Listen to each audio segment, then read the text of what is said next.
പ്രധാനമന്ത്രിയും സാമ്പത്തിക വിദഗ്ധനും കോൺഗ്രസിൻ്റെ മുതിർന്ന നേതാവായിരുന്ന ഡോക്ടർ മൻമോഹൻ സിംഗ് വിടവാങ്ങിയിരിക്കുന്നു. 92 വയസ്സിലായിരുന്നു.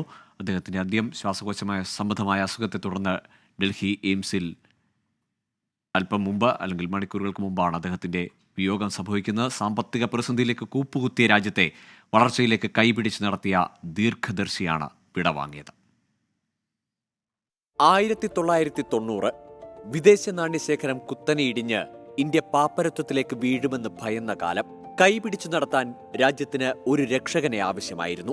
91 തെരഞ്ഞെടുപ്പ് വിജയിച്ച് പ്രധാനമന്ത്രി കസേരയിൽ ഇരിക്കാൻ തുടങ്ങിയ നരസിംഹറാവു ആ രക്ഷകനെ കണ്ടെത്തിയത് മുൻ RBI ഗവർണറും സാമ്പത്തിക ഉപദേശകനുമായ ഡോക്ടർ മൻമോഹൻ സിംഗിലാണ്.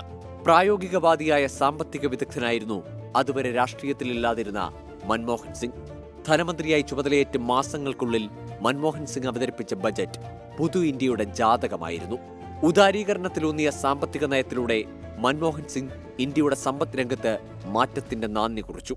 ആഗോളീകരണത്തിലൂടെ വിശാലതയിലേക്ക് ഇന്ത്യൻ വിപണിയെ തുറന്നുകൊടുത്തു. രാജ്യത്തിന്റെ വ്യവസായ വാണിജ്യ മേഖലകളെ ചുവപ്പ് നാടകളിൽ നിന്ന് മോചിപ്പിച്ചു.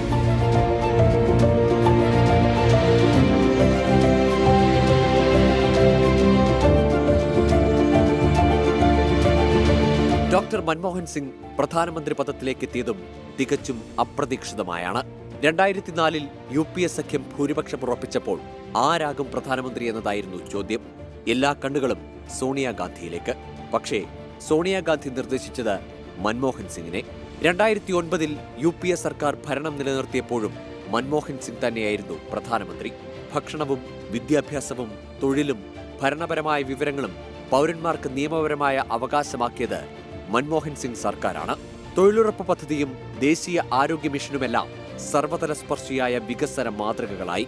2007 രാജ്യം 9% GDP നേടിയതും സാമ്പത്തിക വളർച്ചാ തോതിൽ ലോകത്ത് രണ്ടാമതെത്തിയതും ഡോക്ടർ മൻമോഹൻ സിംഗിന്റെ മികവിന്റെ മുദ്രകളായി.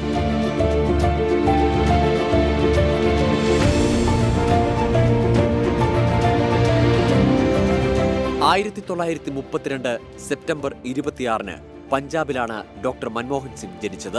പഞ്ചാബ് സർവകലാശാലയിൽ നിന്ന് സാമ്പത്തിക ശാസ്ത്രത്തിൽ ബിരുദവും ബിരുദാനന്തര ബിരുദവും നേടി. കേംബ്രിഡ്ജ്, ഓക്സ്ഫോർഡ് സർവകലാശാലകളിൽ തുടർ പഠനം. 1971 വാണിജ്യ മന്ത്രാലയത്തിൽ സാമ്പത്തിക ഉപദേഷ്ടാവായാണ് മൻമോഹൻ സിംഗ് ഇന്ത്യ സർക്കാരിന്റെ ഭാഗമാകുന്നത്. 1972 ധനകാര്യ മന്ത്രാലയത്തിലെ മുഖ്യ സാമ്പത്തിക ഉപദേഷ്ടാവായി. 1982 മുതൽ 85 വരെ റിസർവ് ബാങ്ക് ഗവർണർ. പിന്നീട് 2 വർഷം ആസൂത്രണ കമ്മീഷൻ മേധാവിയായും പ്രവർത്തിച്ചു. 1987 പത്മവിഭൂഷൺ നൽകി ഡോക്ടർ മൻമോഹൻ സിംഗിനെ രാജ്യം ആദരിച്ചു. News desk 24.